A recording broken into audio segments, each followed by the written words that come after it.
जीवित पुत्रिका व्रत की कथा। यहाँ 4 कथाएं दी जा रही है। पहली कथा है चील और सियारिन की कथा। बहुत समय पहले की बात है। एक पेड़ पर एक चील और एक सियारिन रहती थी। दोनों में बहुत गहरी दोस्ती थी। वे दोनों एक दूसरे का बहुत ध्यान रखती थी और हमेशा मिलकर रहती थी।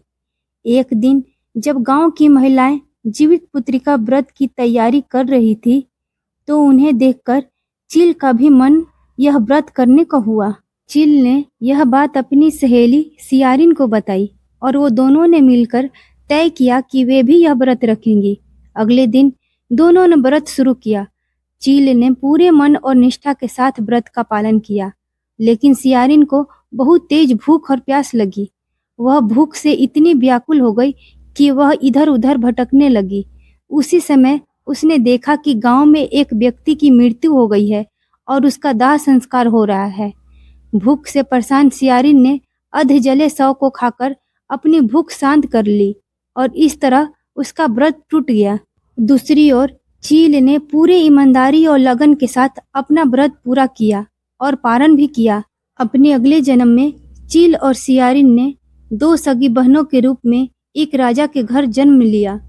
चील बड़ी बहन बनी और सियारिन छोटी बहन।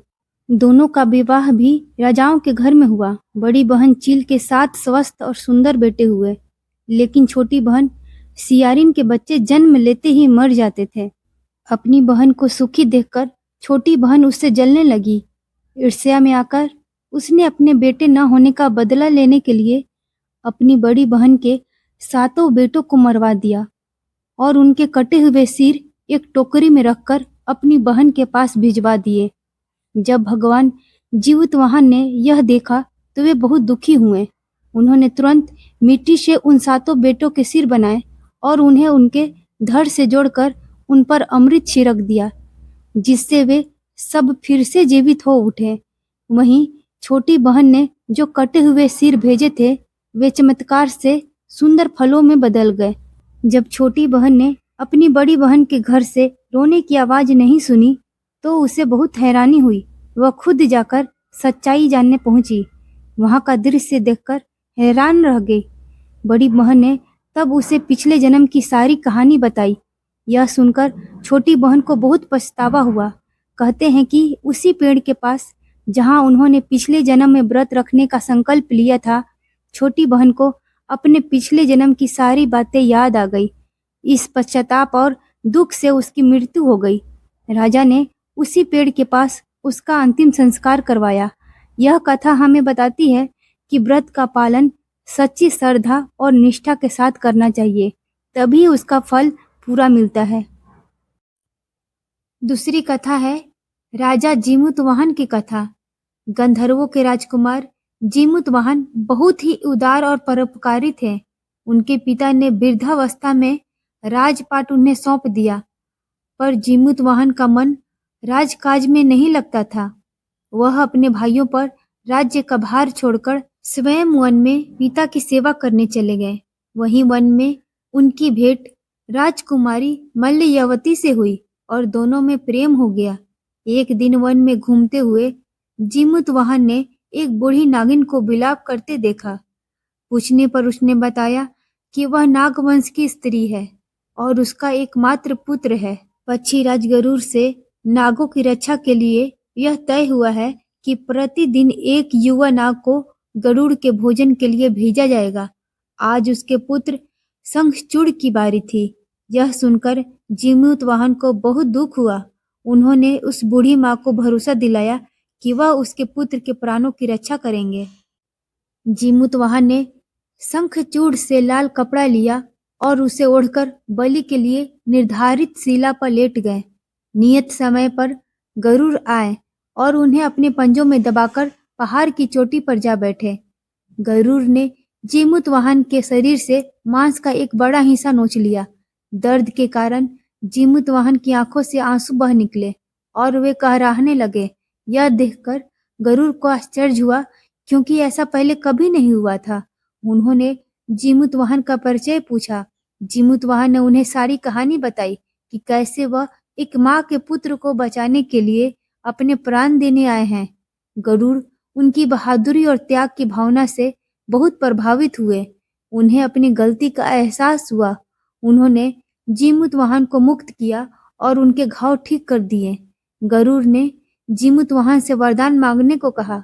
जीमूतवाहन ने उनसे वरदान मांगा कि वे नागों को अपना भोजन बनाना छोड़ दें और जितने भी नागों को उन्होंने अब तक मारा है उन्हें जीवन दान दे।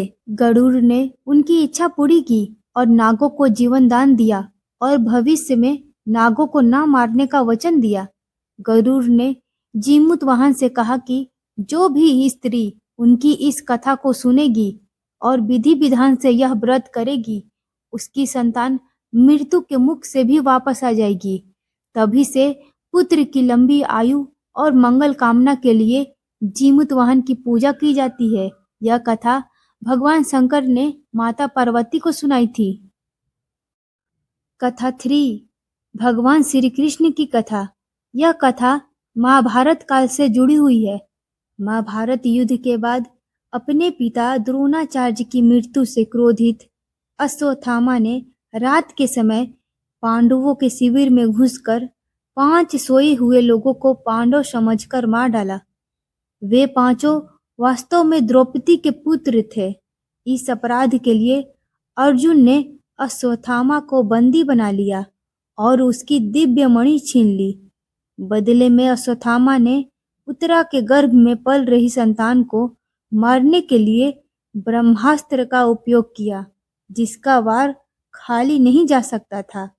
उत्तरा की संतान का जन्म लेना जरूरी था, इसलिए भगवान श्री कृष्ण ने अपने सभी पुण्यों का फल उत्तरा के अजन्मे शिशु को देकर उसे गर्भ में ही दोबारा जीवित कर दिया।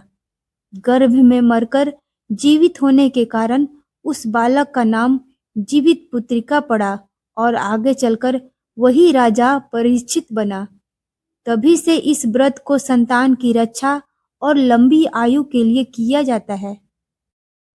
कथा 4 माँ गोमती की लोक कथा। बहुत समय पहले एक छोटे से गांव सुगवा में रहती थी एक स्त्री गोमती। उसका पहला बेटा जन्म के बाद ही दुनिया से चला गया था। उस दुख ने उसकी आत्मा को हिला दिया था। एक दिन गांव की बूढ़ी अम्मा ने उसे समझाया, बेटी, अगर अगली बार संतान हो तो जितिया व्रत करना। इस व्रत की शक्ति संतान को यम के हाथ से भी बचा लेती है। गोमती ने यह बात मन में बसा ली। कुछ समय बाद वह गर्भवती हुई और एक बच्चे को जन्म दिया। उसने प्रण किया कि इस बार मैं अपने बच्चे को हर हाल में बचाऊंगी। नहाए खाए का दिन आया। गोमती ने स्नान किया, घर को साफ किया और शुद्ध भोजन किया। निर्जला उपवास के दिन उसने जल तक त्याग दिया। पूरे दिन देवी का नाम लिया, गीत गाए, मंत्र पढ़े। रात गहराई। अचानक दरवाजे पर दस्तक हुई। गोमती ने देखा 2 भयानक यमदूत खड़े हैं। उन्होंने कठोर स्वर में कहा, गोमती, इस बच्चे की आयु पूरी हो गई है, हम इसे लेने आए हैं।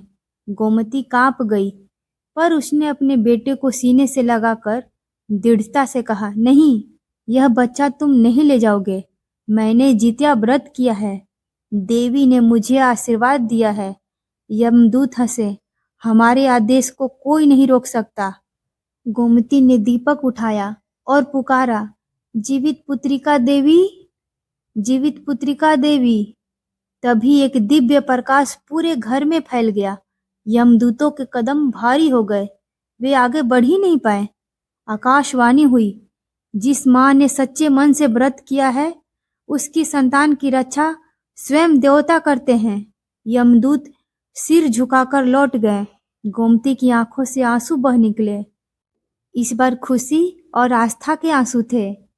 सुबह पूरे गांव में खबर फैल गई, गोमती का बेटा बच गया। गांव की बूढ़ी अम्मा बोली, देखा बेटा, यही है जितिया व्रत का चमत्कार। माँ का संकल्प व्यर्थ नहीं जाता। यह कथा हमें बताती है कि माँ की सच्ची श्रद्धा और त्याग से मृत्यु भी हार मान लेती है। तो साथियों, ये थी जितिया व्रत की चारों कथाएं। हर कथा हमें सिखाती है कि सच्ची भक्ति, धैर्य और माँ का प्रेम किसी भी संकट से अपने बच्चों की रक्षा करता है। अगर आपको यह कथा सुनकर अच्छा लगा हो, तो इसे दूसरों के साथ ज़रूर साझा कीजिए, क्योंकि धार्मिक ज्ञान बाँटने से पुण्य बढ़ता है। माता जीवित वाहन और जीवितिया व्रत की कृपा से आपके परिवार में हमेशा सुख, शांति और समृद्धि बनी रहे। धन्यवाद। फिर मिलेंगे एक नई कथा और एक नई जानकारी के साथ।